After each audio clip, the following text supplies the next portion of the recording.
Ladies and gentlemen, boys and girls, welcome back to the Football Stooges, the weekly YouTube podcast where we break down football in the stupidest way you can imagine.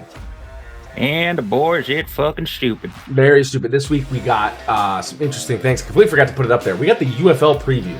UFL football will start, I believe. Shit, does it start tomorrow? Or is it No, 2 weeks? 27th. Oh, 27th. Oh, I might have fucked this up badly. All right, We got take two. Free. Take two. No cut. we gotta go over the AFC Fuck it. stuff. We'll do it live. Week 1, March. Yeah, it was March 27th. Whoops. So yeah, I guess we'll cover the UFL next week. Never mind. Anyway, take 5 minutes. Here we go. Anyway, welcome to Football Stooges. As I said, we got the AFC to look at this week, and we're going to be talking about all 4 of the divisions, what went right, what went wrong, and the Jets. So, And boy, did that conference suck ass. Yes. Yeah. This is going to be a very depressing podcast. Here to lighten the mood and to paint fucking minis, Macedon. I mean, it's been a year since I got to paint some of this shit. Also, my bathroom is done. It's the water damage is fixed and got all that. Nice. I'm happy. Now just to get a toilet, and in the inside the toilet bowl, put the Dallas Cowboys logo. So every time you shit right on top of the fucking... Or even better, put Patulo's face there. I think that'd be even better. Patulo's. He probably every likes time it. I He probably actually would I like it. imagine that every time I shit and piss. Yeah. Next up, Whatever. the one, the only, Mamba. Where's our fucking picks, Goodell?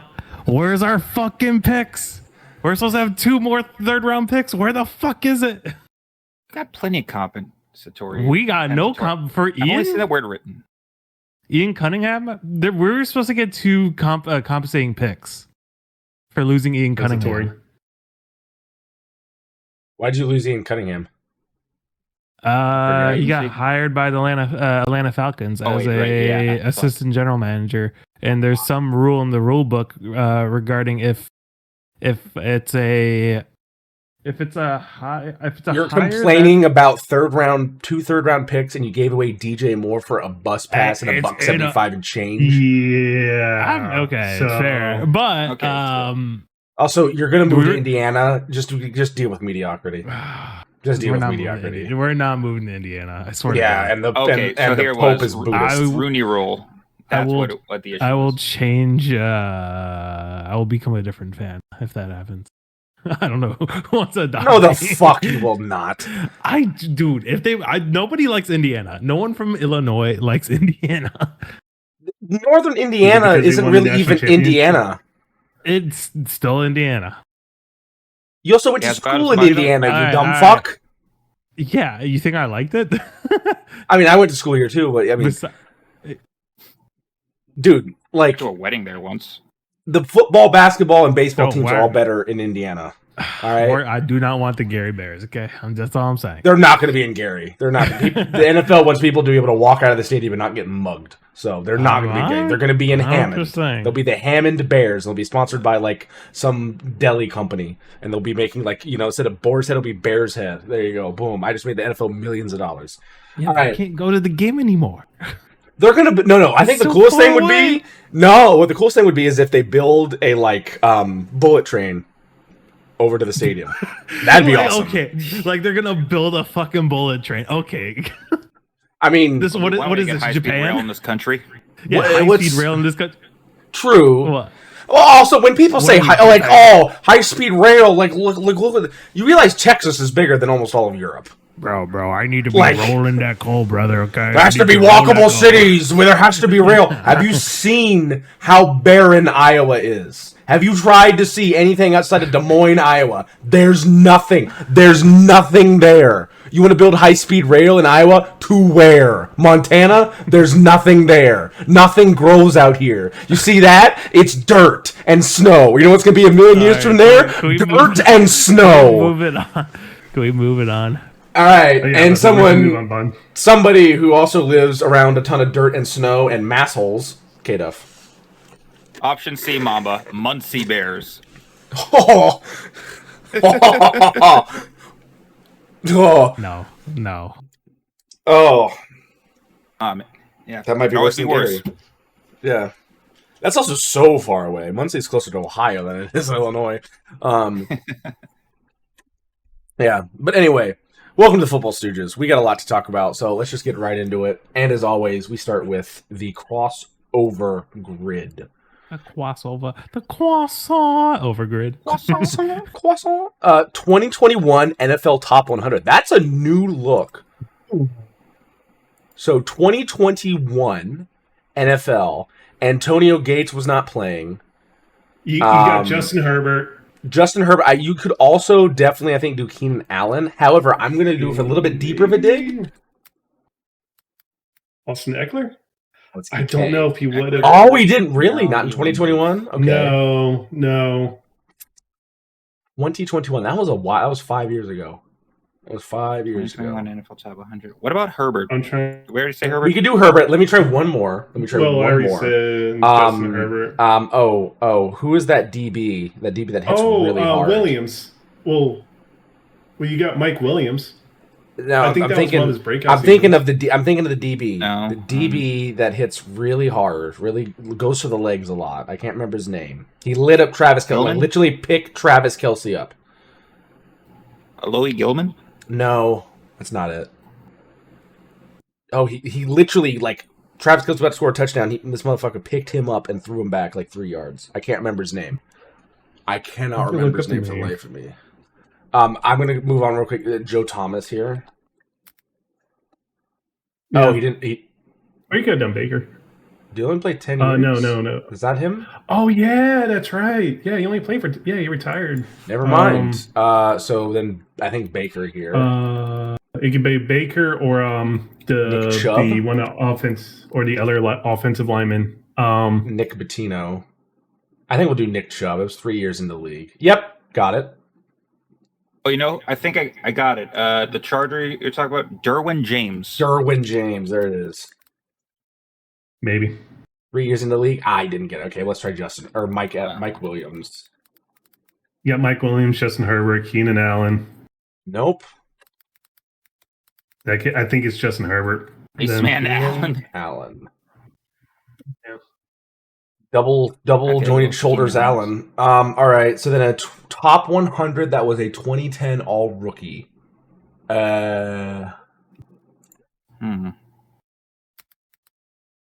Terrell Edmonds. It's trying to remember the one who was on the Bills. Because you have they're technically three brothers.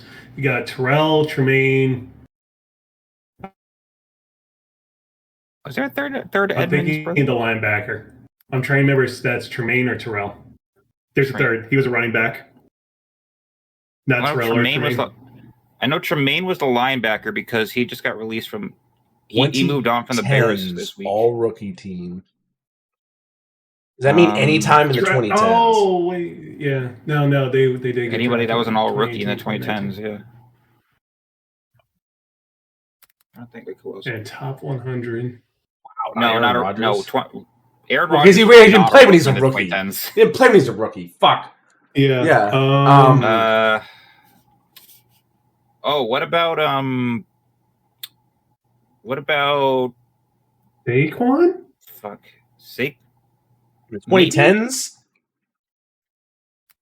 He was on the later half of 2010s. So. Yeah, he was drafted in 2018, 2019. Okay. No, I don't think it would have been top 100 because he was injured and languishing on the Giants at the time for 2021. The 2020. Oh yeah, okay. I was thinking 23 or 22 then. No. I'm trying to think of other obvious ones. Newton. Man, I can't remember anyone's fucking name. Trent. Oh no. What? Okay.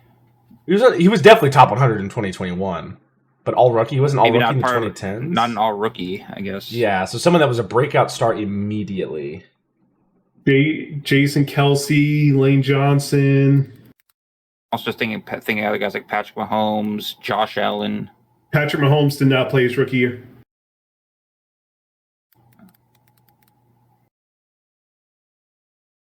Even Josh Allen, wow. Wow, this is crazy. Fuck? 2010's all-rookie team. Good. That was 1999. No, that can't be him. So I'm actually like, what the fuck with the 2010s all-rookie teams?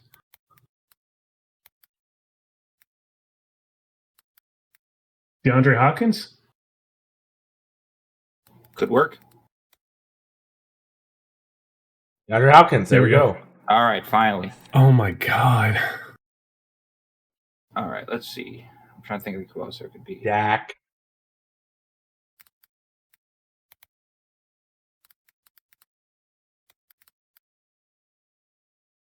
That was 99. I can't have it. All right. Seahawk, that was an all. Seahawk, that was an all rookie in the 2010s. Russell Wilson. Let me try Sean Alexander. No. Okay. 2 L's. No. Oh. Tyler Lockett. Tyler Lockett. Thomas. Okay. Oh. I was gonna say some guy named Thomas Rawls. Never heard of him. Rawls? I think that sounds familiar. Nope. Chase Winovich. Winovich was never a Cowboy. Cowboy and Charger. Ooh, Cowboy and Charger. Oh wait, I don't think he was one. Hold on. Who? Cut that. Why am I thinking Trey Lance? Oh, Ezekiel Elliott. You're actually right. A little bit of time as a Charger. Oh. Trey Lance was a fucking Charger. That's what I was going to say. Yeah, Trey Lance. I think Trey Lance is a Charger. I don't think he was. I think the motherfucker is a Charger. Charger now. Yeah, because Trey Lance was originally a Cowboy. Right. Motherfucker was it? What he is? He is a Charger. Present tense. Yeah. Okay. Cowboy and Brown. Oh, who's that wide receiver? Fuck. What's his name? Amari Cooper. Yeah, Amari Cooper. Yeah. Oh yeah. Good dig, Mamba. That was that connection we got being Indiana people. Yeah. All right, Chargers, Seahawks, Russell Okung.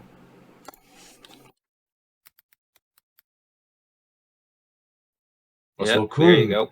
And then Seahawk and a Brown. Oh, Seahawk and a Brown. Seahawk and a Brown.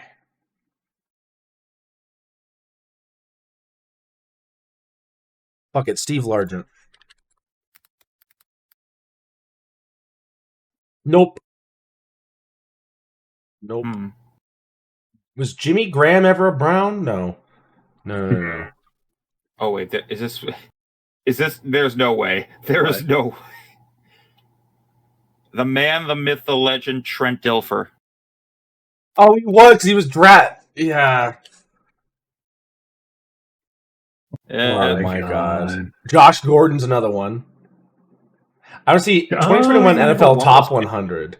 We didn't think of Aaron Donald. How do we not think of Aaron Donald? We were trying to be obscure. Aaron Donald, AJ Brown, Alvin Kamara, Baker Mayfield, Bobby Wagner, Bradley Chubb, Brandon Sheriff. Decent amount. Stephon Diggs, Mike Evans, Leo Mack, Mike Tunsil. Forget Quentin Nelson's been in the league that long. Devontae David too. Yeah. God damn. Laramie Tunsil is bald as shit. Holy moly. Jair Alexander. Wait, is that fucking Eagles? Oh, no, that's not Eagles. Wait. For Jair Alexander. Yeah, Eagles. Oh, no, that's Eagles. No. That's Eagles. No, because look at Fletcher Cox. Fletcher Cox has a different jersey. Nope, they're the same color. That's the same color. That's Eagles. Is it? In the fuck? I don't even know. I think he plays for them right now. I think you guys have him like right Jaguars. Now. Could be Jaguars, actually. Could. Jaguars? Holy shit, he's actually on the Eagles now. Yeah, as I told you, motherfucker, y'all don't listen to me when I say, yeah, right now. He is on the team now. There's too many players to track of where they have an Oh, that's right. That was with the Ravens, and then he put on then he went on the reserve retired. They were saying something. I was seeing something that they actually got 885K back for game checks he didn't play for. Hey. Right. Let's go ahead and move on to KDF News. All the free agency. Yeah, so I'm going to apologize in advance. We are going to be here quite a while because of every fucking thing that's happened this week. And starting it off was actually with injury news, because originally I was planning on this one being the first thing to talk about, because it would have been the first time in 31 years as a franchise that the Raiders used two first-round picks to trade for a player, that being when they acquired Raiders defensive end Max Crosby, which crazy, but that has now been nixed because according to a doctor, according to a physical therapist, according to everything else that's been interviewed, he has been progressing very well from recovery from a torn meniscus he just had surgery on this offseason. And yet the Raiders have said no to that, which it sounds unprecedented, but they've also done this before with other players in the past, at least twice. But I've got to say, this is just because you wanted your picks back. If this was about injuries, if you actually gave this much of a damn about injury, guys like Lamar Jackson, Kyle Hamilton, Madubuike, they would not be on the team if you were oh, you tore meniscus. Yeah, you're fucking done as a Baltimore Raven. So they get their picks back. The Raiders Raiders do not get any picks and are, I don't want to say stuck with Max Crosby because he's still a decent player, but yeah, it's just very annoying if you're a Raiders fan and we're expected to do something with the 14th overall pick this year. Anyway, on to the juggernaut that is this free agency list. It's just a few things to talk before it. We're still looking at trade rumors involving Colts quarterback Anthony Richardson and Vikings defensive end Jonathan Grenard. So we'll keep an eye on those because apparently they've been getting a couple offers. Not so much as we go into this stuff. So the Cardinals, starting off with them, released quarterback Kyler Murray. So they've got to get somebody new. They're probably not going to use their first round pick on a quarterback in the draft. So they've instead opted for something that you've never seen in the desert before. Minshew Mania. They've signed former Chiefs quarterback Minshew II on a 1-year, $8 million deal. Joining him there is former Eagles offensive tackle Matt Pryor and Falcons running back Tyler Algier on 1-year deals. Mud flap. Yeah. Question. And what about Jacoby Brissett? Because Minshew has a knee injury, I thought, that is long term. No, there was the scare that he might have tore his ACL. That was just a tweak. So he's probably already recovered from that by now. Also joining them are former Steelers guard Isaac Seumalo on a 3-year, $31.5 million deal, and former 49ers wide receiver Kendrick Bourne on a 2-year, $10 million deal.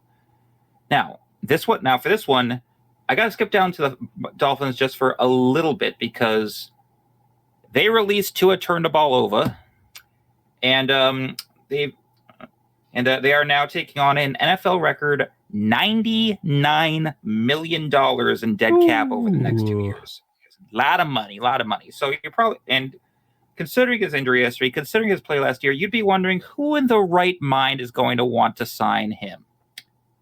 So the Atlanta Falcons have signed former Dolphins quarterback Tua Tagovailoa on a 1-year, $1.3 million deal. Why did they even want him? Is it because, unless you're planning on, transplanting Michael Penix's head onto his body, because as Penix's body is just falling apart at the seams even before he made it into the league, I could not understand why you'd want Tua right now. I really just can't. But there's some other moves they made that do make a little more sense for the holes they have. First up, Browns defensive end Cameron Thomas on a 1-year, $3.1 million deal. Former Eagles wide receiver Jahan Dotson on a 2-year, $15 million deal with 17 worth up to 17 with 10 guaranteed. Former Dolphins punter Jake Bailey on a 3-year, $9 million deal. Former Bears defensive tackle Chris Williams on a 1-year, $2 million deal. Former Cardinals linebacker Channing Tindall on a 1-year deal. Former Patriots tight end Austin Hooper on a 1-year, $3 million deal. And there's no word on what the details for this, but they've also recently signed former Colts defensive end Samson Ebukam, who is probably your James Pierce Jr. replacement. We'll be getting to what's an update with him later. For the Ravens, so he didn't get Max Crosby, but he did get former Bengals defensive end Trey Hendrickson on a 4-year, $120 million deal with 60 of it guaranteed. So Buck says he's gonna want to, restructure the deal next year if he gets 10 sacks. He'll be like, I want more money. Yeah, that's one less headache you've got to deal with, Wob. They also brought back Tyler Huntley from the Dolphins to back up Lamar on a 2-year, $11 million deal. It's his first time being back. It's Lamar, and I can't believe it's not Lamar. Yep, pretty much. And speaking of Lamar, they've actually restructured his contract to free up about $40 million in cap space. You can't help but think that might have been so they can have both Hendrickson and Crosby, because there was word that the restructure happened before they nixed the Crosby trade. So, but that's just speculation. And they've also signed a move I hate, former Patriots safety Jalen Hawkins on a 2-year deal. Fuck you, Ravens. For the Bills, speaking of restructures, Josh Allen's contract got restructured. That frees up $12 million cap space.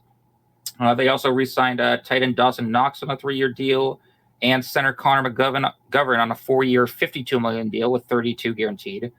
Then they released basically their entire secondary with cornerbacks Dane Jackson, Teron Johnson, and safety Taylor Rapp, as well as wide receiver Curtis Samuel. That freed up a bunch of cap space for them.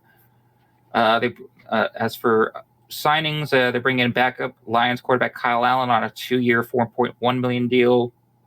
Former Falcons cornerback D. Alfred on a 3-year, $21 million deal with 10 guaranteed. Former Bears safety C.J. Gardner-Johnson on a 1-year, $6 million deal.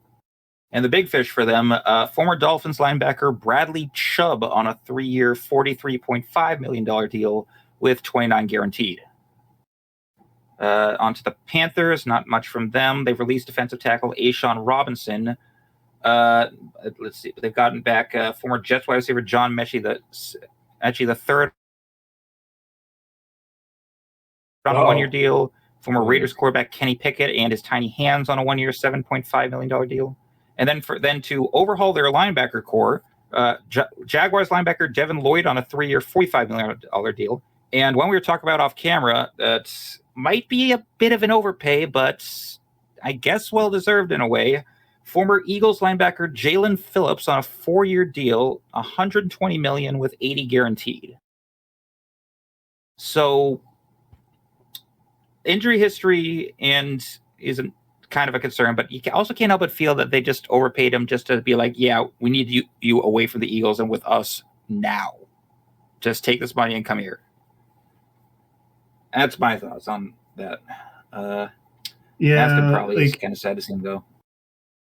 Well, yeah, it's kind of sad to see him go. Like he did help on the defense, but I don't think they're going to pay that much.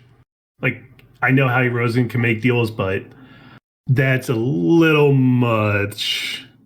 Yeah, but I'd love to see a deal he tries to try and get AJ Brown out from underneath you guys. Let's see. On to the Bears. So Mamba. Fuck you. You took Patriots center Garrett Bradbury from me in a trade for a 5th-round pick. Asshole. We need a new center. Yeah. Well, yeah. In Dahlman retiring, it could have seemed out of left field. Yeah. You re-signed offensive tackle Braxton Jones on a 1-year, $10 million deal. You've also brought back quarterback Case the Law of Averages Keenum on a 2-year, $5.5 million deal. I love Case. Hey, that's very good. Yeah. Cornerback DeMarco Jackson on a 2-year, $10.5 million deal. For your new blood, you're bringing in former Browns linebacker Devin Bush on a 3-year, $30 million deal with 21 guaranteed. Former Bills safety Cam Lewis on a 2-year deal. Former Browns offensive tackle Jedrick Wills on a 1-year deal. And your big fish in free agency so far, former Seahawks safety Kobe Bryant on a 3-year, $40 million deal. So he did get to play with him when he was in the NBA, but he get to play with this iteration. So, all right. On to the Bengals. Lob, your big fish, your Trey Hendrickson replacement. Former Seahawks defensive end Boye Mafe on a 3-year, $60 million deal. You also are bringing in former Chiefs safety Brian Cook on a 3-year, $42.5 million deal. Former Vikings defensive tackle Jonathan Allen on a 2-year, $28 million deal. And you re-signed Orlando Brown Jr. as your offensive tackle for 2 years. So signing. And this is going to be the first year that Joe Burrow has ever had the same offensive line going in from one season to the next. For now, yeah. I mean, unless one of your other pieces gets traded. No, they're all still under contract. So unless one of them gets traded, they're correct. Yes, but they're all under contract. So okay, well, never mind. This is how high. This is honestly like how I currently feel. If you want to look in chat real quick, we're so up. Oh Jesus, that's a cursed image. Let's see. On to the Browns. Speaking of cursed images, the entire Browns team. Their biggest hole in free agency and going on is mostly likely going to be in their offensive line. So they're already addressing that right now. They've re-signed guard Tevin Jenkins. They've acquired former Packers center Elgton Jenkins on a 2-year deal. Signed former Chargers guard Zion Johnson on a 3-year, $49 million deal with $32.4 guaranteed. And they've acquired former Texans offensive tackle Titus Howard in a trade for a 5th-round pick, where he then signed a 2-year deal worth $45 million. So they're already addressing that pretty quickly, which is kind of smart for them. Moving on. How about them Cowboys? They've used their 2nd-round tenure to retain kicker Brandon Aubrey. That's worth $5.7 million this year. They signed former Cardinals safety Jalen Thompson on a 3-year, $33 million deal. Former Eagles backup QB Sam Howell on a 1-year deal. They restructured defensive tackle Kenny Clark's contract to free up $8.8 million in cap. And they've acquired former Packers defensive tackle Rashawn Gary in a trade for a 4th-round pick. On to the Broncos. Mostly just overhauling their linebacker core. They first off released Dre Greenlaw, then re-signed both Alex Singleton and Justin Strnad. Singleton's getting 2 years, $15.5 million, while Strnad's getting 3 years, $18 million with 10 guaranteed. And for the offensive side of things, they've re-signed running back J.K. Dobbins on a 2-year, $20 million deal, and tight end Adam Troutman on a 3-year, $17 million deal. So Lions, they've also been pretty quiet. They released yet another piece of their O-line, offensive tackle Taylor Decker, and the only other pieces they moved are just in-house, re-signing cornerback Rocky Sin on a 1-year, $4 million deal, and retaining backup quarterback Teddy Bridgewater on a 1-year deal. As for the Packers, was not expected to be this big sellers at the opening of free agency, but they have made some moves to try and fill some of this. So first up, they released center Elgton Jenkins, who we already know signed with the Browns. They've re-signed offensive tackle Sean Ryan on a 3-year, $33 million deal with $11 million in a signing bonus and worth up to $39 million. They re-signed guard Darian Kennard on a 1-year, $3.7 million deal. Wide receiver Bo Melton on a 1-year, $10.3 million deal, and defensive end Brenton Cox Jr. on a 1-year deal. As for the new blood, they acquired former Colts linebacker Zaire Franklin in a trade in exchange for defensive tackle Colby Wooden. They've got former 49ers wide receiver Sky Moore on a 1-year deal. Former Chargers cornerback Benjamin St. Juste on a 2-year, $10 million deal. And former Vikings defensive tackle Javon Hargrave on a 2-year, $23 million deal with 13 guaranteed. On to the Texans. They've released running back Joe Mixon. That frees up $8 million in cap and kind of gives a bit of a hole in their running back room, but they've kind of been looking to move on for them because he's been mostly injury riddled since he's been down in Houston. They've also mostly just been reloading a few other pieces. They've signed former Eagles safety Reed Blankenship on a 3-year, $24.8 million deal. Former Colts offensive tackle Braden Smith on a 2-year, $25 million deal with $13.5 guaranteed. Former Bears defensive end Dominique Robinson on a 1-year, $4 million deal. Former Buccaneers defensive tackle Logan Hall on a 2-year deal. And they've acquired former Saints punter Kai Kroger and a 7th-round pick and a swap for a 6th-rounder. On to their division rivals in the Colts.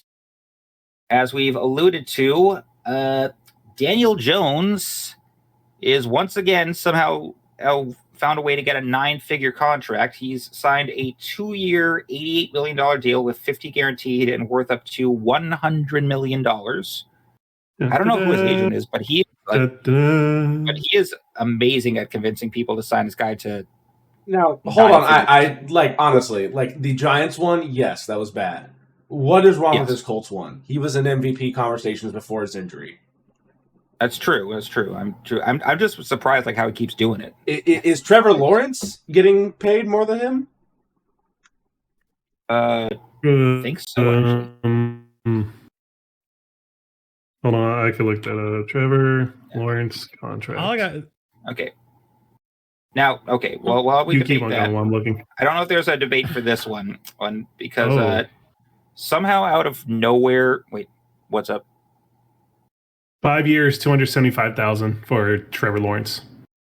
275,000. That is below. Sorry. $275 million. Sorry, bro. Okay.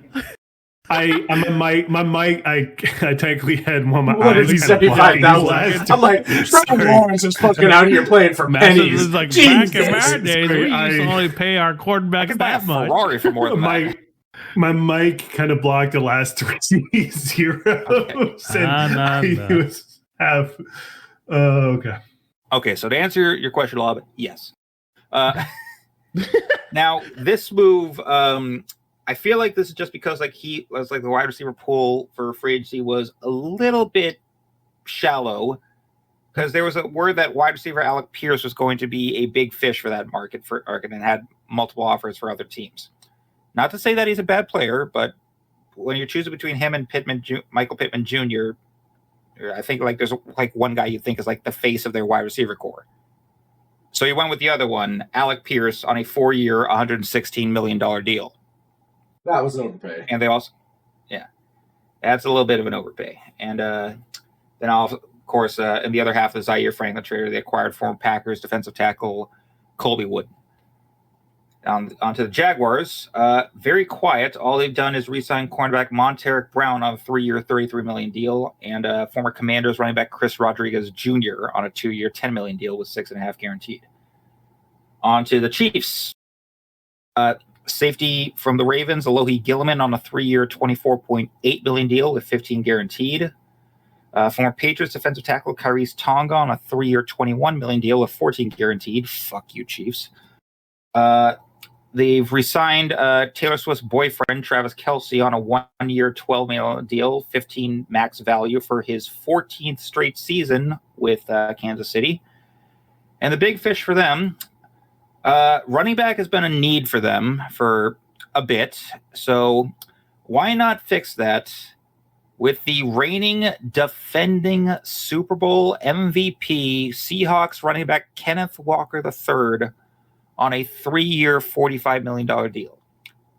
I'm just saying, John Schneider, he tried negotiating with you to stay during the Super Bowl parade. What shouldn't have been really weird then. On to the Raiders, who also took somebody who was at that Super Bowl parade as their head coach, Clint Kubiak. And with his addition to the team, they've done quite a lot in free agency. They were going into this with about $111 million in cap space, and they have been using it. In the words of South Park, and it's gone. Yeah, because we're going to go through there's a lot that's about. Yeah, there's a lot here. Like out of a lot of the teams on this list, they are like probably one of the most moves made. So first up, they released quarterback Geno Smith and guard Alex Kappa. That gives them at least $22 million in dead cap. Where Geno Smith ended up, we'll get to that. But the big piece for them, Ravens center Tyler Linderbaum on a 3-year, $81 million deal to make him the highest paid interior O-lineman in history. We knew I don't know how the Ravens let him go. I don't know either. Like because the Raiders gave him a fucking like the GDP of Liechtenstein. Like what? Yeah, that's the reason he's a Raider. The Raiders said, "Yeah, here's a number." They were probably going to try and use that money to do the exact same thing with Max Crosby and Trey Hendrickson, make them the highest paid a defensive end duo in league history. But that didn't happen. But let's see. Other stuff they moved. Former Packers linebacker Quay Walker, 3 years, $40.5 million, 28 guaranteed. Former Eagles linebacker Nakobe Dean, 3 years, $36 million with 20 guaranteed. That one I'm sad about. I know he had some injuries, but he was still decent. This one's, I feel like, is definitely worth it. Former Colts defensive end Kwity Paye, 3 years, $48 million deal. He's been a great piece for that Colts D-line. For Bills cornerback Teron Johnson was acquired in a trade for a 6th-round pick. Or Vikings wide receiver Jalen Naylor on a 3-year, $35 million deal with 23 guaranteed. And former Steelers running back Connor Hayward on a 2-year, $5 million deal. As for in-house options, they re-signed defensive end Malcolm Kuntz on a 1-year, $11 million deal, and current cornerback Eric Stokes on a 3-year, $30 million deal. On to their division rivals, the Chargers.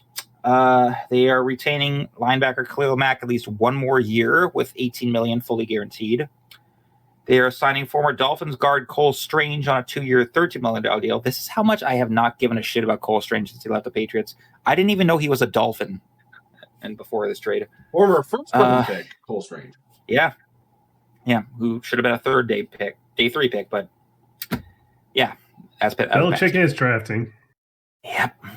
Ravens tight end Charlie Kolar's coming in on a 3-year, $24.3 million deal with 17 guaranteed.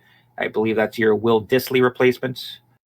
And to supplement Omarion Hampton, they're bringing in former Ravens running back Keaton Mitchell on a 2-year, $9 million deal, and former Dolphins fullback Alec Ingold on a 2-year deal. Now for the Rams, the big news for them last week was them acquiring former Chiefs cornerback Trent McDuffie in a massive trade. And you're probably wondering why the Chiefs would let somebody like McDuffie go. He's been a decent cornerback for them. He's been a big piece of their Super Bowl wins and appearances. Well, this is why. He's now signed a 4-year, $124 million deals, 100 guaranteed, making him the highest paid cornerback in NFL history. And to top it off, they took another Chiefs cornerback in Jalen Watson on a 3-year, $51 million deal to pair up with him. As well as re-signing safety Cam Curl on a 3-year, $36 million deal to immediately make their secondary one of the scariest in the league on paper. I'm going to say this. I know the Raiders... Raiders been making moves. Go ahead. I think the Rams also winning free agency because they're actually low. They don't have that many holes, except for secondary. Yeah, if anything, exactly. Secondary is a big one. Maybe upgrading the O-line just a little bit. Also, even though he's coming back for another year, the insurance plan for if Matt Stafford retires after this year because he's coming back. So they might all address that because. Well, they're probably conquer it and try to get a quarterback. Honestly, I mean, maybe they do have 2 picks in the first round. And I could see them using it on Ty Simpson possibly for their second one, but we'll see how that goes. Dolphins. So the big release was Tua Tagovailoa, and like we said, $99 million dead cap, NFL record. So you're probably wondering who. The current Packers-led organization that the Dolphins are becoming are going to choose for their new signal caller. Well, it wouldn't be something predictable. It wouldn't say someone like former Packers quarterback Malik Willis on a 3-year, $67.5 million deal. That's totally not just copying what they're doing. It's something I've never seen before. Like when the Raiders did this with the Raiders and Dolphins and Lions did this with the Patriots. Definitely not like that. So that's definitely going to work for them. It's gonna be a rebuild here, so don't expect much. It's not but I'm about to say some people be like, "Oh, that's bad. They're gonna do that bad." Yeah, everybody knew they're gonna do that bad. Yeah, and I'll put it this way: with the cap held, they're going to be in for the next couple of years with Tua. These next moves aren't really that big either. First, they released kicker Jason Sanders in favor of former Commanders kicker Zane Gonzalez on a 1-year deal. They re-signed tight end Greg Dulcich on a 1-year deal worth $3.5 million. And then all 1-year deals for former Eagles defensive end Josh Uche, Rams wide receiver Tutu Atwell, and former Bengals cornerback Marco Wilson. So we'll see how that rebuild starts out for them. On to the Vikings. They've adjusted tight end TJ Hawkinson's contract to free up $5 million in cap space. They've restructured running back Aaron Jones's contract, where he's due to make $5.5 million this year. They re-signed long snapper Andrew DePola on a 1-year, $1.7 million deal. Re-signed safety Tavier Thomas on a 2-year, $4.6 million deal. And if you think they're going to be running with J.J. McCarthy as their starter quarterback this year, 9. Because they picked up former Cardinals quarterback Kyler Murray on a 1-year deal earlier today. He's not. Arizona is going to be still paying the most of his $36.8 million he's got left, but the adult Vikings are going to be picking up the tip for that with at least $1.3 million paid out. This reminds me, the quarterback room currently, of like the South Park skit where it was just like, "Oh, do you want a turd sandwich or a giant douche?" That quarterback room is fucking. Ugh. Yeah, what? I mean, low key, watch Kyler Murray just fucking start cooking over there. He could. He's shown sad. It's the Vikings. You know what's sad? Vikings had a winning record this year too. I know, it was rough. Yes. Yeah. Yikes. All right, on to my team, the Patriots. First up, the big move we made today. Re-signing quarterback Tommy DeVito on a 2-year, $7.4 million deal with 5 guaranteed to back up Drake May. So happy to see that. Drake May. Yeah, now this one's I like, but it's just kind of iffy because of his injury history. Jared Wilson, move the fuck inside. We need a new left guard. Former Jets guard Elijah Vera Tucker on a 3-year, $42 million deal. The only reason I'm iffy on that, he's had history of torn triceps in both arms. So, as long as he can stay healthy. I mean, honestly, you can just give him Will Campbell's triceps, but wait a minute, Will Campbell's triceps aren't long enough. Yeah. Keith, I'll give you an example of someone that did better outside the Jets organization, Mekhi Becton. This is true. Plus we got Morgan Moses last year, and Morgan Moses this year was a great right tackle for us, and he's sticking around too. Mekhi Becton. And yeah, you're not wrong. And let's see. So we're moving on from Stephon Diggs. So we need a new top wide receiver. How about we take one from the Packers since they're selling off all their pieces? Romeo Doubs coming over on a 4-year deal with a max value of $80 million. They're also bringing in 2 former Dolphins, linebacker KJ Britt on a 1-year deal and tight end Julian Hill on a 3-year deal. And then they're bringing in a few former friends of Mike Vrabel when he was down in Tennessee, former Titans safety Mike Brown on a 1-year deal, and former Bears safety Kevin Byard III on a 1-year, $9 million deal. The other stuff, they've signed a former Bills running back and punt returner Reggie Gilliam on a 3-year, $12 million deal. And we've, for some reason, released defensive end Anthony Jennings. Not sure why there. Onto the Saints, kind of quiet. They've signed former Bills guard David Edwards on a 4-year, $61 million deal. Former Vikings punter Ryan Wright on a 4-year, $14 million deal with 8 guaranteed. They re-signed linebacker Keaton Ellis on a 3-year, $3 million deal with up to $39 million max value. And in a bit of a homecoming, because he's from New Orleans, Jaguars running back Travis Etienne on a 4-year, $52 million deal. So that's a big piece. I think that's actually a good pickup. Well, yeah, it also makes you just wonder what's going to become of Alvin Kamara from this.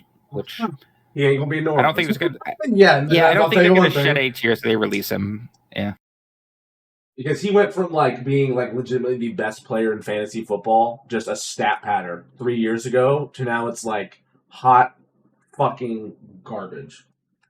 Yeah, and the only thing he's notable for is bragging in the back of an Uber about breaking a guy's skull open. So that's also something you probably want to distance yourself from. On to the Giants. Let's see. They've signed former Jaguars cornerback Greg Newsome II on a 1-year, $10 million deal. Re-signed offensive tackle Jermaine Illuminor on a 3-year, $9 million deal with 26 guaranteed. Re-signed tight end Chris Manhertz on a 1-year deal. Brought in a few Ravens to join John Harbaugh. punter Jordan Stout on a 3-year, $12.3 million deal, and tight end Isaiah Likely on a 3-year deal. They've got former Dolphins kicker Jason Sanders on a 1-year deal, and former Steelers wide receiver Calvin Austin on a 1-year, $4.5 million deal. They go on to the Jets, who actually made a few moves here. They've acquired ex-Dolphin safety Minkah Fitzpatrick in a trade for a 7th-round pick, and then signed him to a 3-year deal worth $40 million. What? Fun fact here. Yeah. Surprising because you said they made a couple moves. Did they make a move to the fucking short bus? Micah Parsons for $40 million? No, Minkah Fitzpatrick. Sorry, Minkah. Sorry, that's what I meant. Minkah Fitzpatrick. How old is Minkah Fitzpatrick? I think he's like just over 30 now. It's also weird because this is actually the second time the Dolphins have used Minkah Fitzpatrick for trade capital. He was traded to the Steelers and then came back, and now he's been traded to the Jets. He's 29. He's still 29? Huh. That was on the other 29. Side by now. Nope. Huh. Well, learn something new every day. Former Bears cornerback Nashawn Wright's going to be joining him in the backfield for at least 1 year. They've also signed former Saints linebacker Demario Davis on a 2-year, $22 million deal. It's his second stint with the team. He was drafted by them and played for them last in 2017. They re-signed defensive tackle Kingsley Enagbare on a 1-year, $10 million deal. Joining him on the other side of that D-line is former Bengals defensive tackle Joseph Osai on a 3-year, $36 million deal with $22.5 guaranteed. And obviously, they're not going to be running it back with Justin Fields. So how about they run it back with a guy who they finally wrote back to? Former Raiders quarterback Geno Smith has been acquired in a trade for a 7th-round pick. It's his second stint. He last played for them in 2015, right before he had his jaw broken by a teammate. I was about to say the jaw broken. Yep. And he restructured his contract where Raiders are going to be paying most of the remaining $66 million he's owed, while the Jets taking up whatever is left. I don't really exactly have the exact details on that. At least his jaw is restructured. Yeah. The nightmare blunt rotation of Geno Smith's NFL teams is a horror that I wouldn't wish on my worst enemy. Because here's the nightmare blunt rotation for the quarterback room. Geno Smith, Tyrod Taylor, and Brady Cook. Imagine you were in a coma for 12 years and you're a Jets fan. You wake up and you're like, oh, we still got Geno Smith. That's nice. We still got Geno. Oh, shit. I guess the Jets are doing good. Yeah, we got to be if we retain him for this long. Yeah. Wake up from a 12-year coma. Hey, Drew Lock is a Super Bowl champion. What? Wait, what? Wait, who was the backup quarterback of the Seahawks, Macedon? Oh yeah, fuck. I thought he left the Seahawks this year. Sorry, I thought he left the Seahawks. No, Drew Lock has a horse cock and a Super Bowl fucking championship. Yeah. Anyway, well, I mean, say that about Sam Darnold. About the horse cock or about the championship? No, Sam Darnold with the championship. Yeah. There's nothing like that. Okay, go ahead, kiddo. The Eagles have extended defensive Speaking of tackle horse Jordan cocks, Davis. The Eagles fan base being a bunch of dickheads. Wow, what a fucked up segue, you asshole. Jordan Davis got 3 years, $78 million deal, 65 guaranteed, highest paid contract for a nose tackle in league history. Well deserved. Better pay that. Yeah, he eats running backs alive. Yeah. Now Jalen Carter. That's gonna be a fun one to deal with, Howie. Let's see. You restructured guard Landon Dickerson's contract. It's now up to $36 million. He's going to be making over the next 2 years and frees up $4 million in cap space. You landed former Seahawks cornerback Tariq Woolen on a 1-year, $15 million deal. And this is the move that you have been waiting for, Maston. This is the big one. Punter Braden Mann on a 4-year, $14 million deal. Let's fucking go, buddy. I mean, I don't mind. Yeah. All right. Hey, the biggest move was getting rid of Patullo. That's all I have to say. Yeah. Amen to that. The other Pennsylvania team, the Steelers, they've acquired former Panthers running back Rico Dowdle on a 2-year deal. They re-signed defensive tackle Cam Hayward for at least one more years, $32 million with $16 guaranteed for his his age 36 season in Pittsburgh. And they've also acquired former Colts wide receiver Michael Pittman Jr. and a 7th-round pick in a trade for a 6th. They later signed him to a 3-year deal worth $59 million. Rodgers will like that, I bet. But now, they have two slot guys in him and Roman Wilson. Yeah, well, now the only question is who's going to be throwing to him, because we still don't have any confirmation if Rodgers is going to stick around or not. So with McCarthy as the head coach. Yeah, that's something that's probably going to be a detractor from that. Oh my god. On to the 49ers. They've extended kicker Eddie Pinheiro on a 4-year, $17 million deal with 10 guaranteed. Signed former Patriots offensive tackle Vidarian Lowe on a 2-year, $12.5 million deal with 57 guaranteed. Sorry, with 5.7 guaranteed. Excuse me. They've acquired former Cowboys defensive tackle Osa Odigizua. I don't know if I pronounced it right. In a trade for a 3rd-round pick, and re-signed tight end Jake Tongas on a 2-year, $8 million deal. And the big move for them. I'm going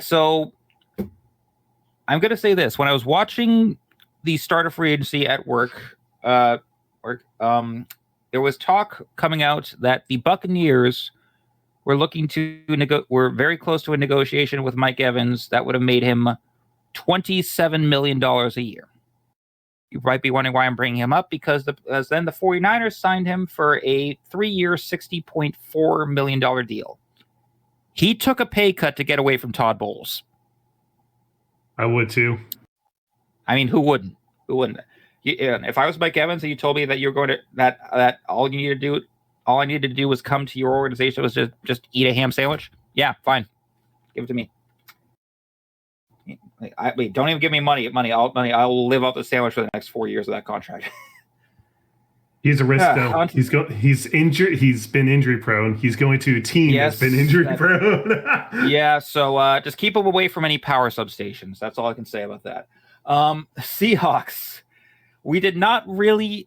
I guess we kind of did because of Super Bowl tax. Wait.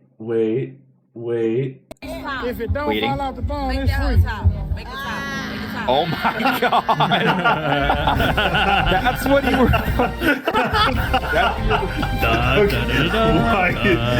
That's so good. It was actually kind of good. This fucked up, but good. I don't know why my music's playing. But whatever. So tender. Anyway, Seahawks. So I guess we kind of did expect them to be sellers because they had to pay the Super Bowl tax. But yep. Man, they lost a few pieces, but they are retaining one, and that's wide receiver and punt returner Rashid Shaheed on a 3-year, $51 million deal with 34.7 guaranteed. Well deserved. Well, no argument there. Yeah. Let's see. Buccaneers, they are in such a lament about losing Mike Evans. They didn't even remember. Oh yeah, we happen to make more moves and signing former Lions linebacker Alex Anzalone on a 2-year deal, and former Eagles running back Kenneth Gainwell on a 2-year deal. You mean, Eagles, but then he was on Steelers last year. Oh, shit, he was a Steeler. My bad. On to the Titans. Mostly just overhauling some things. They brought in former Saints cornerback Alontae Taylor and former Giants cornerback Cordale Flott on 3-year deals. Taylor's getting $60 million. Flott's getting $45 and $30 million with 32 guaranteed.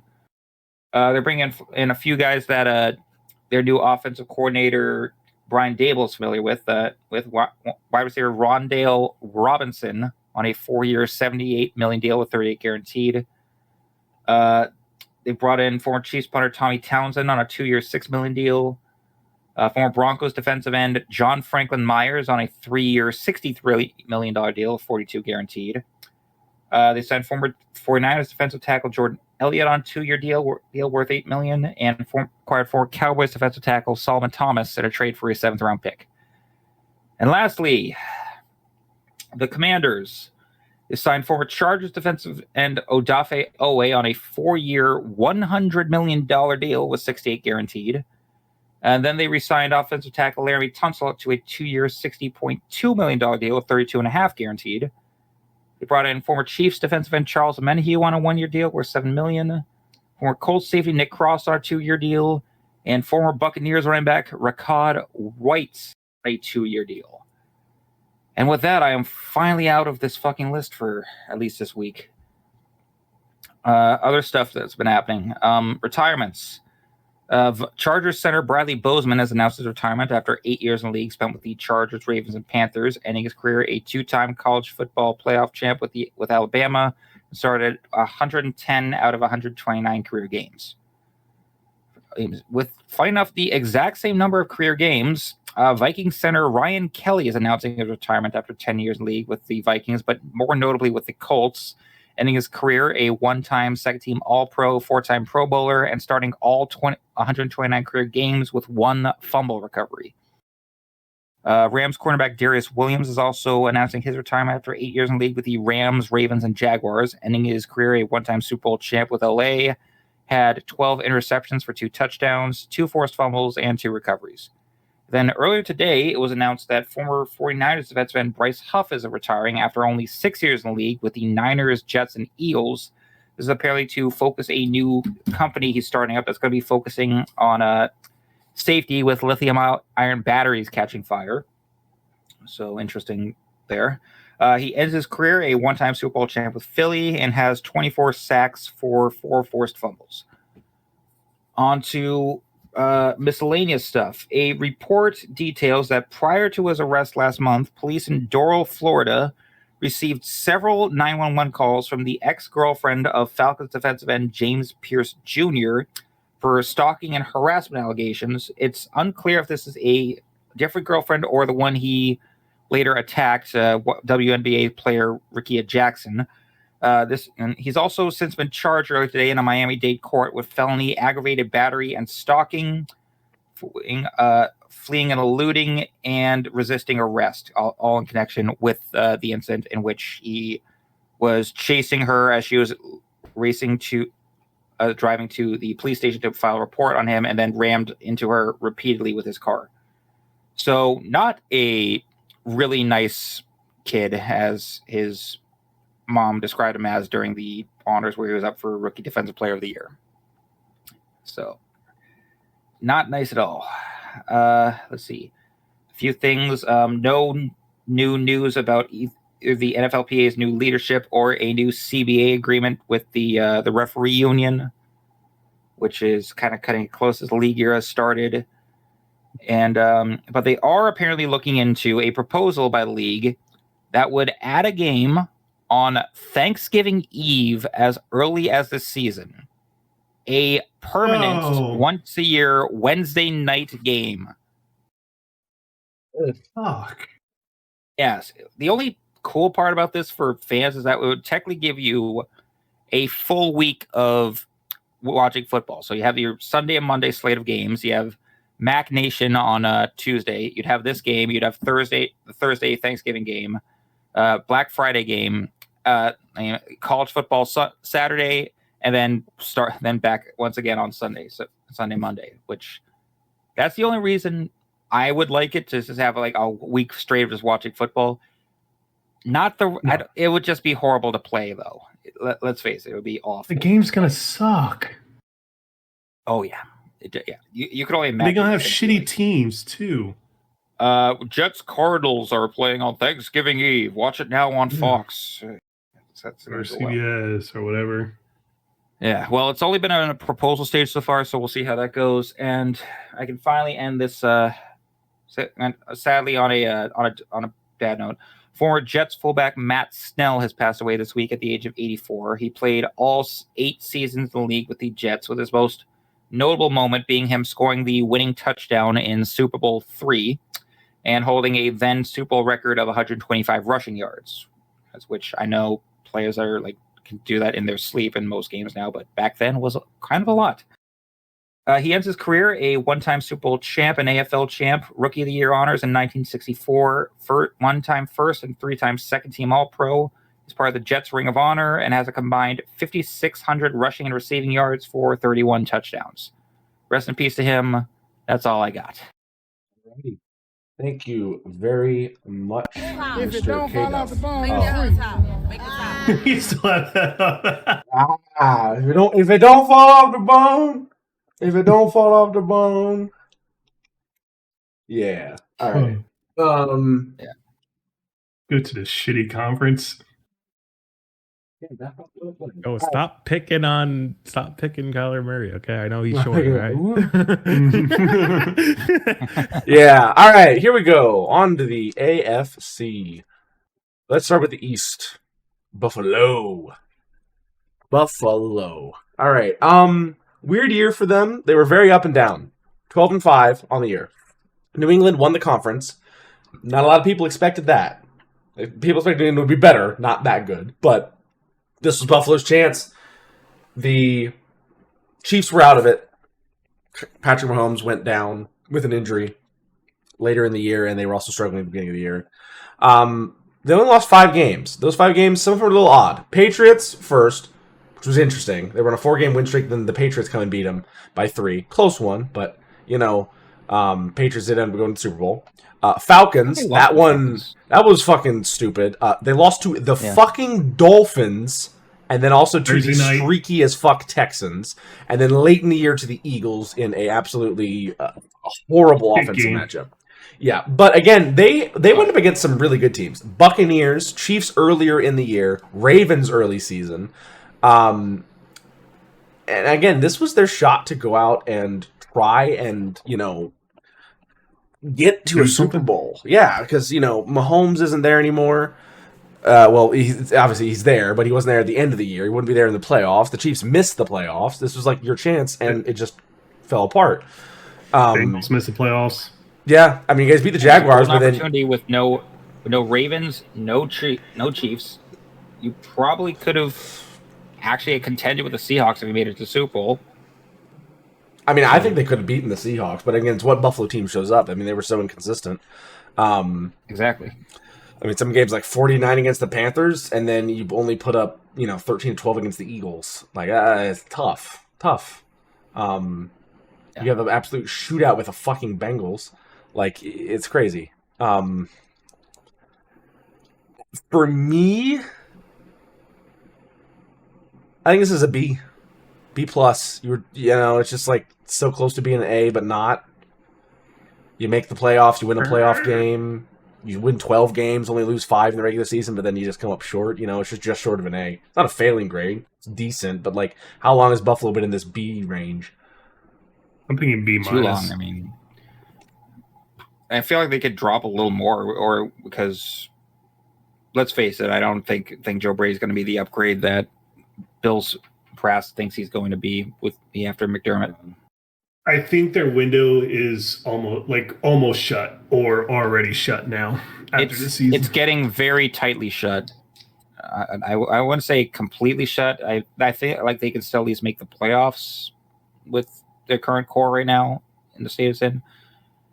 But we'll just have to wait and see, honestly, because there's a lot of uncertainty going into this current iteration of the Bills.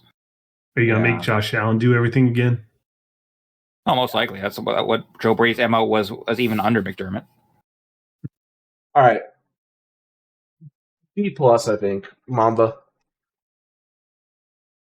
I'm gonna give it a B+ as well. I'm going with that. All right. Moving on to the Miami Dolphins. 7-10. Woof. Bad. Did have a 4-game win streak. But still not where they're supposed to be. They're basically out of the playoffs by then. Yeah. No more Tua. Yeah, you only start no winning more right when Mike McDonald. That didn't matter.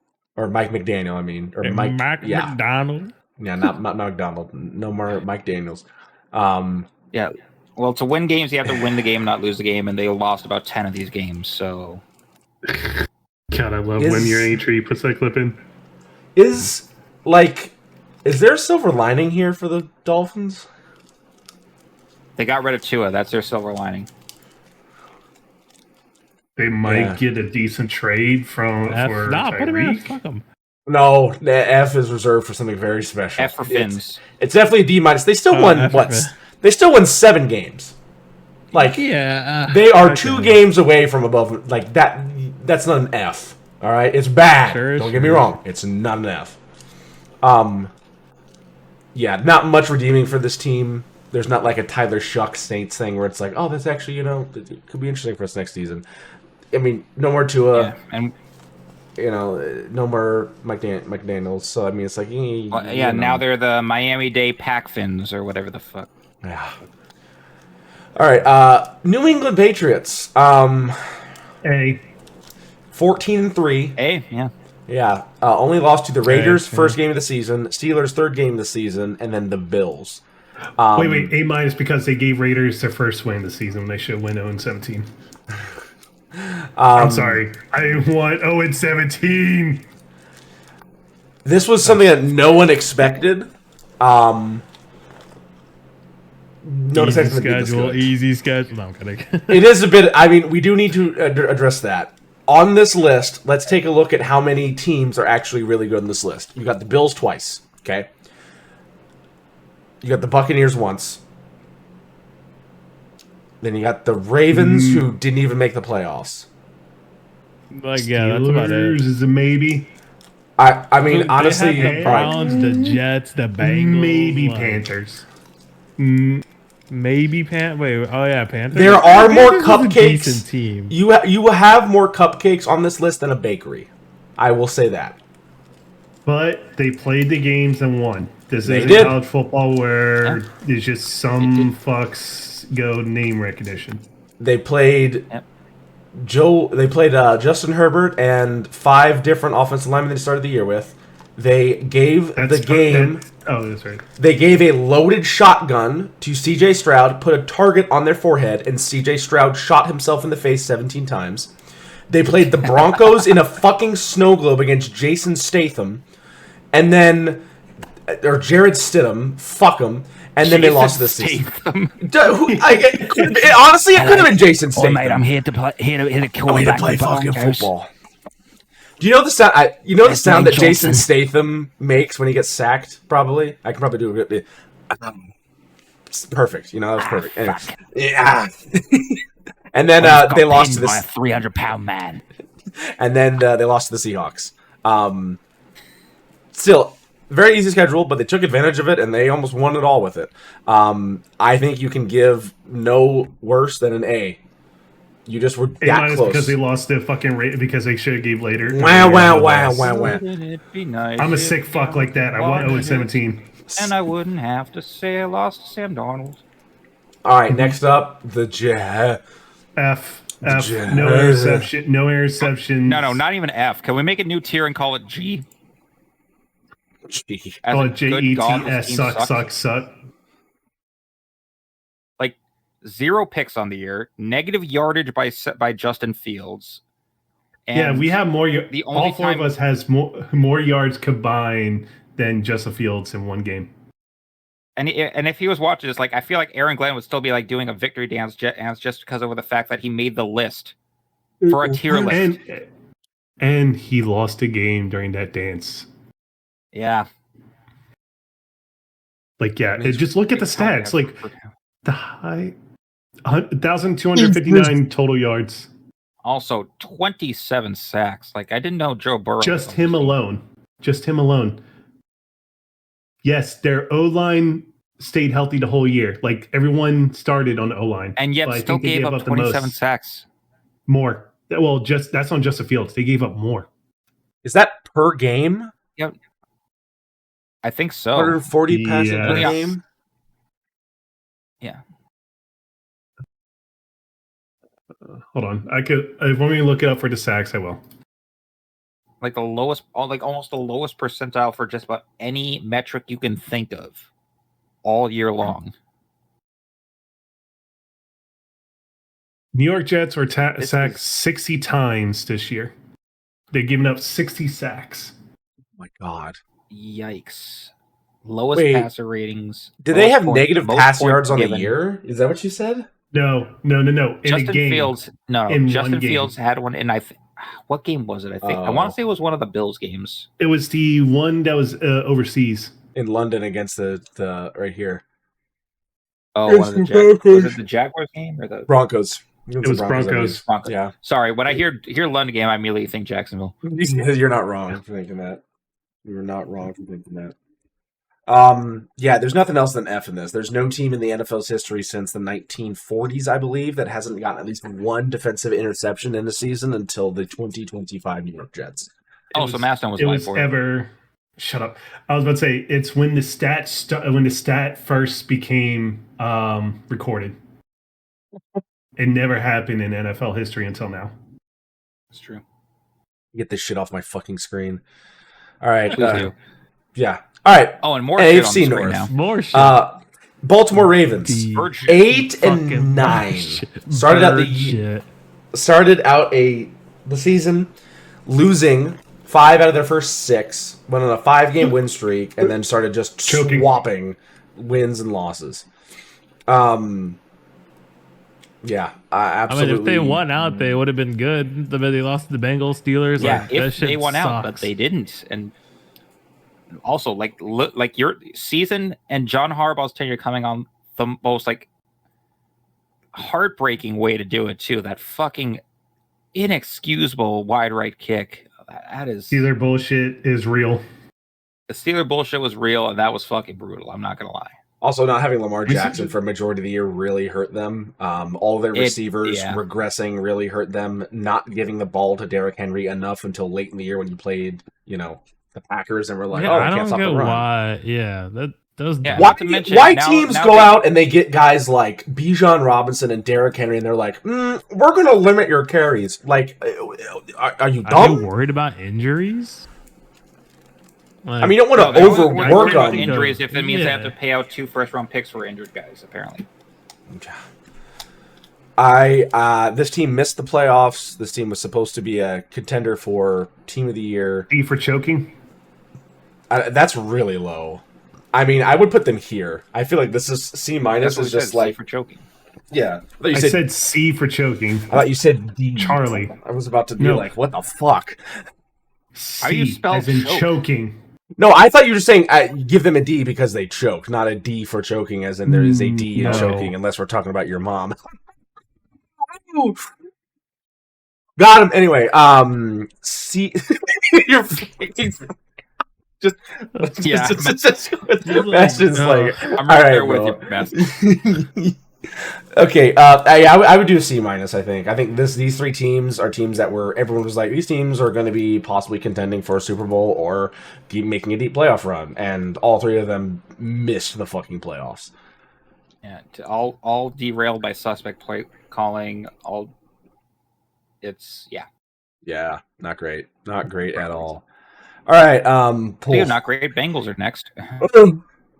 F. They don't deserve a D because they didn't even have a defense. Yeah, Cincinnati 6-11.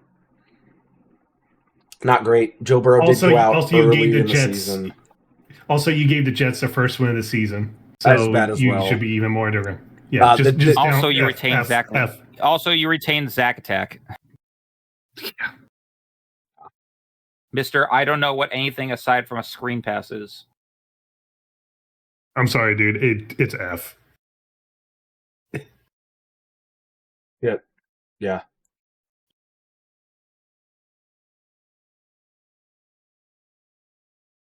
Yeah, you have Joe Burrow, but you're going to blame him again. No, it's a D. The offense was really good.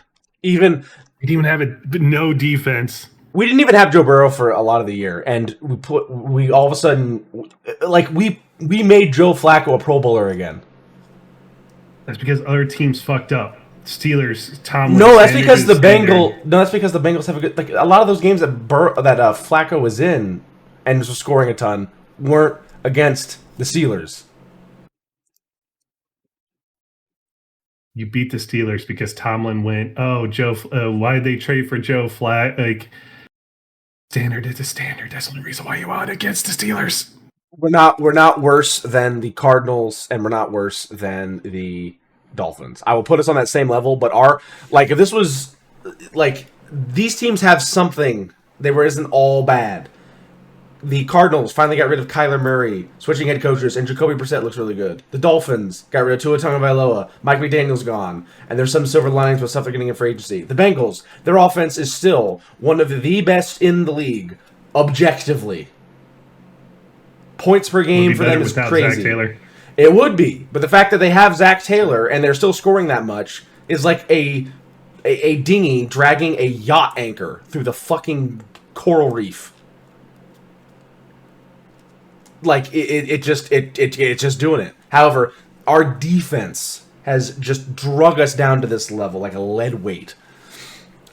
D is completely reasonable. I'm an F. No, we're not on the Jets level. Don't put that shit on me, Ricky Bobby. I'll put that shit on you. I mean, at least the Bengals had an interception, unlike the Jets. They had a couple. We actually had a couple. Yeah, the Jets had this many. Nothing. Donut. 0. Bubkiss. All right. Cleveland Browns finished last in the AFC North, 5-12. Only wins: Packers, Dolphins, Raiders, Steelers, and Bengals. Those were 2 late wins. Bengals, Steelers. That was just fucking Tomlin being an idiot.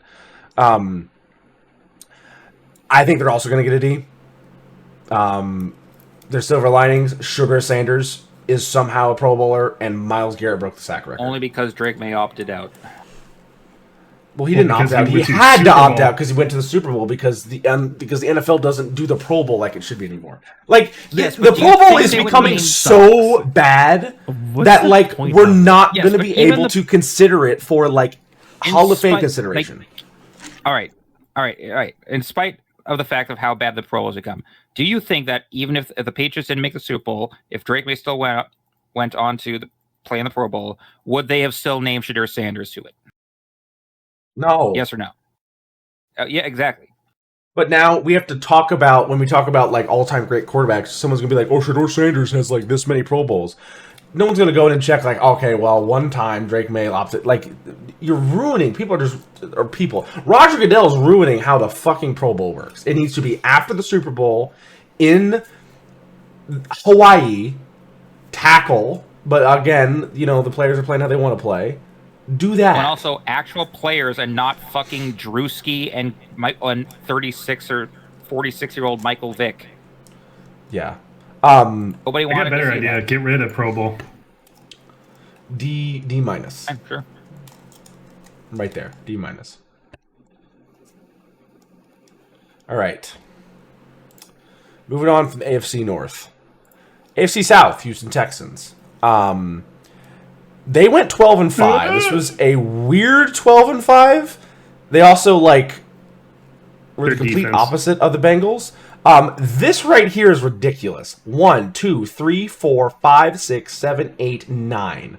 9 straight wins to end the season out.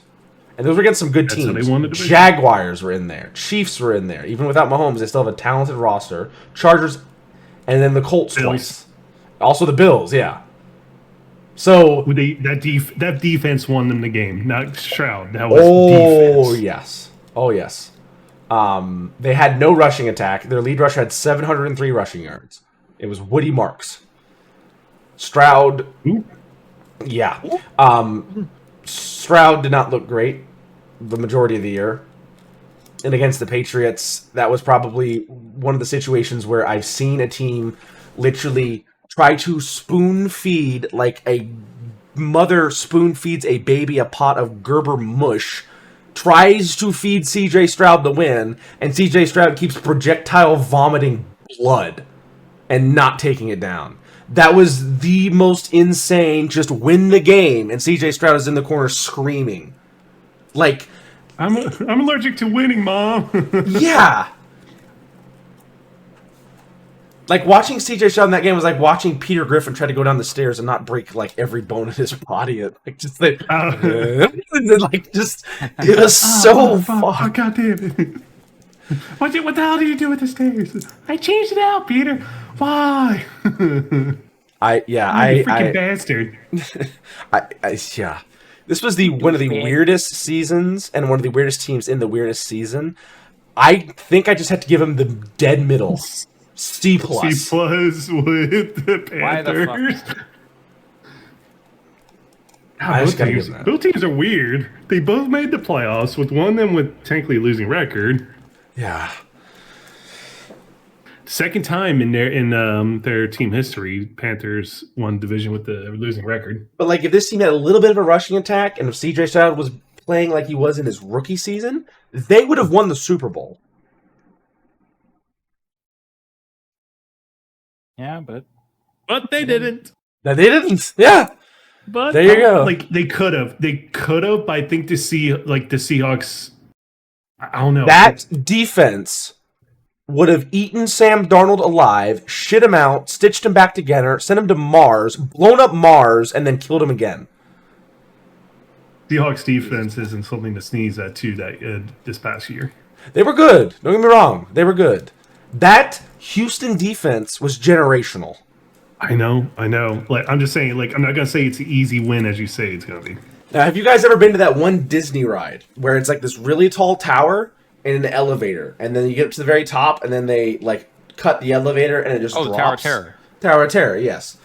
Welcome to the Colts of Terror, because this season for them dropped. Like, it was weird. We were talking about the Texans winning all those straight games. 1, 2, 3, 4, 5, 6, 7 straight losses to end the year for the Colts. It was crazy. Because, like, seeing Danny Dimes, he was playing like hella injured. Like, and like he was trying to compensate on his other leg, and his other leg fucking blew out. Yeah. So Jones was in MVP conversations. So was Jonathan Taylor. Both of them looked phenomenal. Alec Pierce had a breakout season. The offense looked great. The defense looked really good. You traded for Sauce Gardner, and then it all fell apart. I guess the silver lining is that you went out there, you got in Phillip Rivers, had one of the feel-good stories of the season, and Phillip Rivers was more successful against the Seahawks defense than Drake May, but, you know, not much else. I think Phillip... Oh, no, he didn't have more yards than Justin Fields. I actually, we should check that. We should check that. I don't think need to so, check that. Yeah. But how many games did Phillip Rivers play? Oh my god. Oh, 504.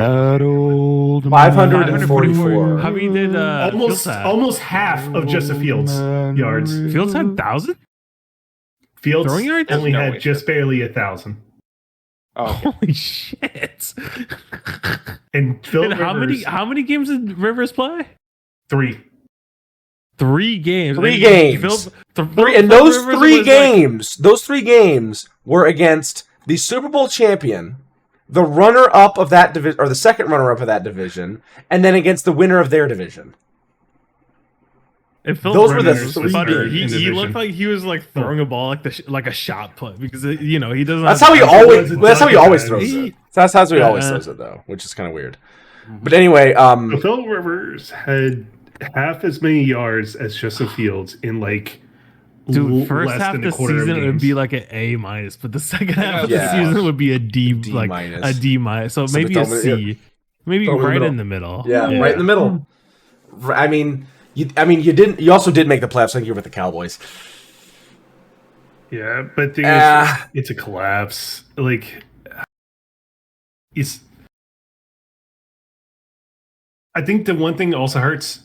They did not get rid of the GM. How is Ballard still GM? Shane Steichen, I could kind of see keeping, but the GM needs to go. Yeah. Steichen, you can make a case for. I don't know why Ballard's still here, to be honest with you. Especially after the Sauce Gardner trade. All right, next up, Jacksonville Jaguars, 13-4.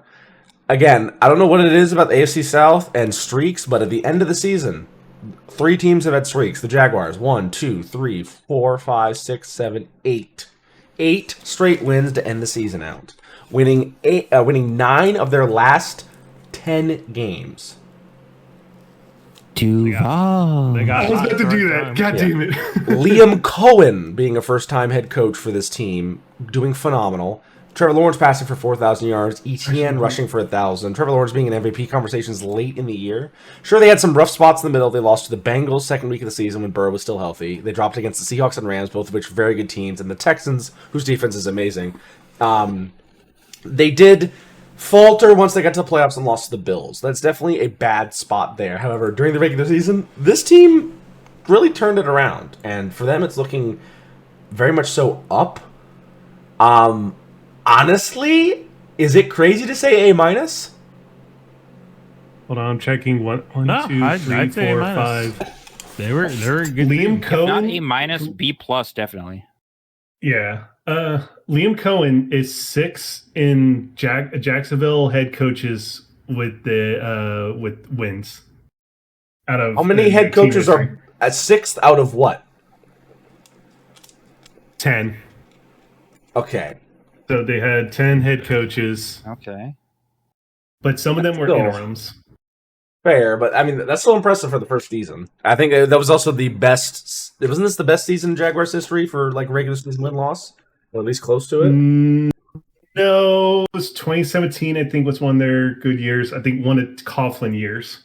Okay, when they were in the number 1 seed. But I mean, this is impressive, especially for a first-year head coach. Oh yeah, amazing. And everybody thought he was going to be bad because of Duval. Yep. He showed us, yeah. Let's see if he can do it next year. A-, really impressive work for the team. Definitely started out the year a little wild, some streakiness here and there, and then real good to end the season out. So props to them there. All right, moving on to the Tennessee Titans. Is this an F? Is the big question. Yes, because they should have fired Callahan much earlier. Hold on, let me keep it a buck. We asked.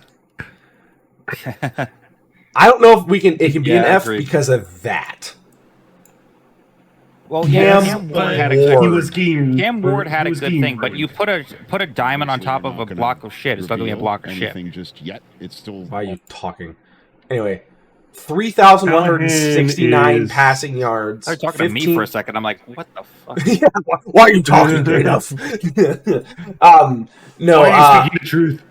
I'm on a podcast. Of course, I'm going to talk. I think it's a D-. They should have fired Callahan before the season, so F. Fair, but at the same time, at least I think we can legitimately say that Cam Ward is like a franchise quarterback because of how well he's playing on such a bad team. 7 interceptions, tied for 12th in the league. That's like for this team. Not bad for a rookie campaign. I'll give him that. Yeah, like I think it's. I honestly I don't think they're on the Jets level. I think they're right there with these other really shitty teams, but more upside. Yeah. There's a silver lining to it. Saleh could help. I think Brian Daboll could be decent as offense coordinator because when Josh Allen broke out, like with the Bills, Brian Daboll was his OC. Yeah. Yep. I'm sorry. I just noticed this on the thing. Did we skip the Steelers? Yes. Fuck. We skipped the Steelers. My bad, Steelers. What's the standard? What tier is standard? What tier is standard? They did go 10-7. 10-7. I mean, they and went with a lost 30-6. But then, of course, I think it's where the Cowboys is. I think it's very well, but these didn't make the playoffs. I think they're C+ because they made the playoffs. Cowboys barely. Come on. Okay, so did the Panthers. The Panthers had a losing season, made the playoffs. Like I don't like the Steelers, but come on. Yeah. No, Steelers are better than the Cowboys. Yeah. And guess who has coached them both now? Is Rodgers still with the Steelers? We still don't know. He's been non-committal to either staying or going. Oh shit! Okay. He's gonna reclassify and go back to Cal. I bet. I think if Mike McCarthy did not go to the Steelers, I think he would probably have him staying, more likely staying if McCarthy wasn't the head coach. With McCarthy as head coach now, I can see him retiring. Yeah, it's like, just fuck this, I'm out. I was really thinking he was going to go to Minnesota because they still need a head coach. Or a head coach. I think they still need a quarterback, but now they have Murray. Well, now that they've got complete the cycle, they're going to need to do that. The Vikings are going to be. It's like we've got all we really need, and it's a Call of Duty addict and JJ McCarthy. God, we're so fucked. So yeah, honestly, yeah, C+ for them. They did win the division. That's a plus. Same with the Panthers, and just snuck into the playoffs, then got fucking obliterated. All right, AFC standard West. I think. Did we cover everybody else? I want to make sure. Yeah, we did. Okay. Yeah. Denver Broncos, solid team, number 1 seed in the AFC. Went 14-3. Their 3 losses: 2 early season Colts Chargers, and then 1 late against the Jaguars, who were hot late. Other than that, they had this heater of a stretch. 1, 2, 3, 4, 5, 6, 7, 8, 9, 10, 11. They won 11 straight games. That is, they won 13 out of their 14 last games of the season. Patullo being a dumbass, the Giants defensive coordinator thinking prevent defense gets wins. Let's see, Cowboys. Chiefs, when they were already basically on their last legs trying to stick around for a playoff spot. Raiders need no introduction. Giants need no introduction. Bills in the playoffs. Commanders was injured because it's basically Pro Bowl, the 2017 Pro Bowl. Packers was a bit of a surprise. I'll give it that. If Bo Nix did not get injured, they would be in the playoffs. The Super Bowl. You mean Super Bowl? You mean Super Bowl? Super Bowl. Blah blah blah blah blah blah blah blah blah blah blah. Yeah, Super Bowl. I could see that, but Sean Payne kind of made some dumb decisions too. A-. Also, I think it's A-. They were a very good team. A- is fine. The defense was good. They made the Super Bowl. Okay. They probably could have made it to the Super Bowl, and then the Bo Nix injury happened. You keep talking about their offense here. Now let me remind you, we have another team that has a fucking horrible ass offense, but a really good defense. This defense was really good. Their offense was not that bad. It was bad. Don't get me wrong. It was not like, please turn the fucking TV off. I can't do any more Clockwork Orange. I'm screaming. No, it was. It was. They're trying to bring back Tebow Mania with Bo Mania. That's basically because how many of those are comeback wins in the fourth quarter? Eagles, Giants, the Broncos. Well, there was so many games that they came back to win because they were sandbagging it for 3 quarters. But like I said, and also Sean Payne, or like we said with the Patriots, a win's a win, even if it's a cupcake. I know. With your food. There's reason they're not an A. They weren't playing. They were not playing with their food. Yeah, we definitely were not playing with our food, especially on a playoff run. Like I don't even know how we made it to the Super Bowl. To be honest with you. Kansas City Chiefs 6-11. A lot of injuries. Yikes. Pacheco got hurt. Mahomes got hurt. Kelsey was off and on. Offensive line didn't get any better. The defense was serviceable at times, but horrible at others. They had a they were big ass losing streak in the season. 1, 2, 3. They were serviceable when Chris Jones cared, which he didn't much. Okay, I'm gonna say this because of expectations. F. No, I don't think you can do too much on expectations because, like we said with this, I think this is a perfect spot to put them. Bucks, Lions, Ravens, Chiefs, all of them. People thought at the beginning of the year, it's not unreasonable to say that they could be a Super Bowl contender. They don't even make the playoffs. This is horrendous. Matt Nagy. I think C- is where we're going to put them. I feel like that's just a level of you really failed to meet expectations. Really just failed. And it was a tough season for them. All right, Las Vegas. Speaking of failed expectations, I mean... F. I'm sorry. Chip Kelly as your offense coordinator gives you automatic Chip F. Kelly as your offense coordinator. Pete Carroll, Are we putting them on the same level as the Jets? Yes. Okay. They have more losses than the Jets, too. They do have more losses than the Jets, but they have the number 1 overall pick, and they're going to get Fernando Mendoza. Is that enough to make him a D-? No. No. Okay. I couldn't see it either. I mean, that team was essentially the Jets of the West Coast. Yeah, and like people, like Brady colluding. If this was Brady colluding, holy shit, Brady's a dumbass of having Chip Kelly be fucking offense coordinator. Yeah, probably. A GOAT player doesn't make a great GM or coach. How many times have we seen that in an NHL? Look at Michael Jordan in Charlotte. Nashville Washington. Predators NHL team, Bruce Boudreau as the GM. What was the GM for? Like Maurice Cheeks in the NBA was a phenomenal player and coach. Was it Phil Jackson coach, but he was a shit GM?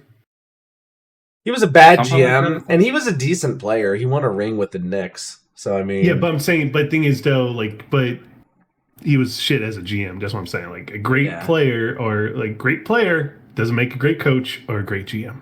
Mark my words right here. Luke Kuechly is going to be an amazing head coach one day, or at least a defensive coordinator. He could be. Yeah. I think he will.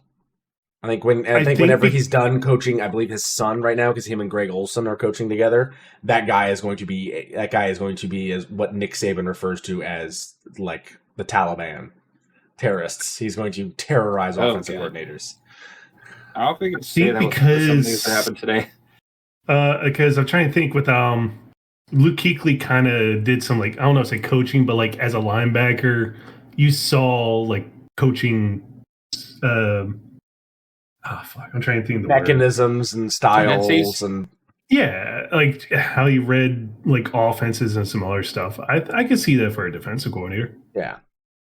All right, Vegas Raiders, get the shit off my screen, and last but certainly not least, but kind of the Chargers.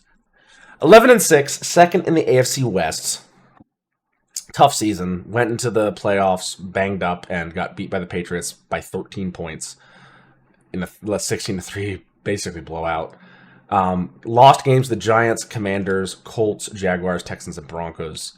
They did still have a chance to win their division late, but again, 2 late losses really hurt them. This was also kind of a minor injury bug team. Their O-line was banged the fuck up. How many O-line? Like, how much O-linemen did they go through? Like, there was like a. I legitimately think that when they were talking about the O-line that they had going into the game with the Patriots, it was brought up on the Pat McAfee show. You know how sometimes on Sunday Night Football they show like the PFF rank of a player, something out of something. I think every single one of the linemen was like in the bottom 1, 2, or 3 place of their position in PFF ranking because of the injuries and how deep they had to go into the bench / injury waiver wire / random dude that's like bagging groceries help. Starting games in the year of our Lord 2026 with Bobby Hart and OT. Bobby Hart. Yeah. Like that was just. Thing is though they. B-? Like, I think so. They still made the playoffs, and they won 11 games. Yeah, made the playoffs, won games. Lad McConkey looks great. Quentin Johnson's actually catching the football and looks good. They did have some. Justin Herbert looks great. Still slinging it. He's not a social media QB. That's Justin Fields. Yeah, Kamiki Vidal as running back was pretty good, even though the new guy they got out of UNC kind of struggled here and there. But he got hurt. Marion Hunter. Marion Hunter did get hurt as well. Yeah, you're right. So again, another injury there. Najee Harris too, who got injured early in the year. Yeah, this was right here. This was like minorly injured teams, I think, in the B area right there. I think Chargers are more injured than all the other. Like the Packers had some big ones, like Micah Parsons and Tucker Kraft. So let's take a look and go through with this. Let's take a look at the full rankings, top to bottom. A+ Super Bowl champion, not Patriots. Sorry, KF. Seahawks. Don't give Super Bowl runner-up, Patriots in the A tier. A-, really good teams that were on the cusp of possibly sneaking their way in the Super Bowl. Rams, Bears, Jaguars, Broncos. B+, teams that kind of didn't have it all together, but still looked really good. San Francisco 49ers and Buffalo Bills. B, the Eagles, which were just in a weird state. You dumb shit. B-, 2 semi-injury prone teams that showed flashes of greatness, but ultimately succumbed to their injuries at the end of the year. The Packers and the Chargers. C+ teams, teams that like you got into the playoffs. What do you want, a cookie? You got the Panthers, you got the Texans, and you got the Steelers. Hey, the Panthers would take that. Panthers would take the playoffs compared to the past years. Yes, at the C level, pun intended, barely treading water. Actually slightly drowning at this point. the Cowboys and the Colts. C-, as we said before, teams that just really did not meet expectations at all completely failed. The ball hard. Didn't even make the playoffs. Didn't even make it to first base, etc. Buccaneers, Lions, Ravens, Chiefs, D+, bad teams that had a silver lining. The Saints with Shuck. The Vikings because of their defense. The Commanders because it was a very injury-prone season, but they still have a lot of young talent in certain areas. And the Giants being the best. I was about to say 2017 Pro Bowlers. I mean, Jaden Daniels. And then the Giants because of... Right, that's what I'm saying. Like, he's not just going to leave. The Giants, who were legitimately 6 plays away from probably having almost 10 wins. Then at D, the Falcons, because they were not bad enough to be D-, not good enough to be D+. They were just so weird they had to be in their own level. D-, teams that had, like, a microscopic silver lining in their horrible seasons. The the Cardinals got rid of Kyler Murray. His final play is going to be him getting beamed in the face by a snap. The Dolphins getting rid of Tua Tagovailoa and Mike McDaniel. A toe injury. Yeah. The Bengals, because you somehow made Joe Flacco a fucking Pro Bowler in the year of our Lord 2026. The Browns, because you somehow made Shedeur Sanders a Pro Bowler in the year of our Lord 2026. And also Myles Garrett, yeah. The Tennessee Titans, because Cam Ward, you've for sure figured out he is your quarterback of the future. And then F, zero redeeming value, the Jets and Raiders. That, ladies and gentlemen, boys and girls, is your 2025 NFL team grades from the Football Stooges. And with that, we're going to call it a night. I hope you enjoyed these past 2 weeks getting all of the NFL teams graded and put on a board to see what we thought our feeling on their season, kind of a little end cap to the season. But with that, we're going to sign off. We have now put a wrap on this final saga, I guess, or episode of the 2025 season. So now we're going to be going into the UFL, which honestly, I think the first UFL episode should be considered our first episode of the new quote-unquote season. So I believe, what year is this for us as far as seasons go? Oh, fuck. I don't know, because I joined in... We started when the Eagles... Season 2. So what season was the Eagles faced against the Chiefs in the Super Bowl? Was that 3 years ago? Which time? The first time. Oh, that was... That's 22-23, because that's when the Phillies went to the World Series, I think. Because this last one, Seahawks and Patriots. 2023. So this is season 4 for us now, right? Or 5. It's going to be 5. 2023, 2024, 2025, and now 2026. So yeah, it'll be season 4, I guess, I think.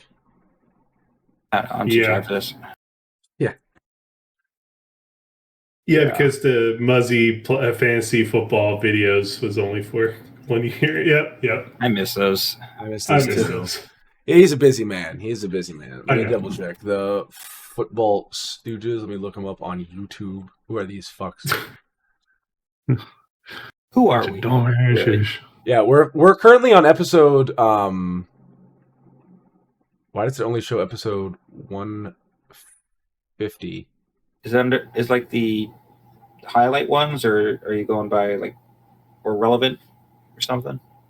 Oh shoot! Have I accidentally been uploading the YouTube videos to my YouTube account and not the Football Stooges account? There's no way. Oh no, bro! What? No, there's no way. There's no way, because I've been seeing that there has been new episodes. I don't know what your YouTube account. Your private. Yeah, no, it's been up. It's been uploading. Oh my god. Oldest was 3 years ago. That's what I just hit. Yeah, we just hit one. I didn't think we just hit 150. I thought we were further on. But no, we just hit episode 150. This is episode 151. The oldest episode was 3 years ago. Ooh. Yes. Weeks 4 and weeks 5 of the, that season a long time ago. It's been a long time. The fucking thumbnail. Your ass showing in the second episode. I was tired of talking about the fucking Chargers, that one. So yeah. But yeah, that's episode 151 for you. Here is to season 4 of the Football Stooges. May this be the one where I finally talk about the Bengals winning a Super Bowl. And with that, enjoy the off season, because guess what? In 2 weeks, it ain't the off season no more. We got UFO football coming up. Enjoy the weather as it hopefully gets warmer. I heard winter's having one last hurrah, so hopefully that calms down. And most importantly, run the damn ball. Have a good night. That's what's gonna happen in our online dynasty with me and Girl Honey.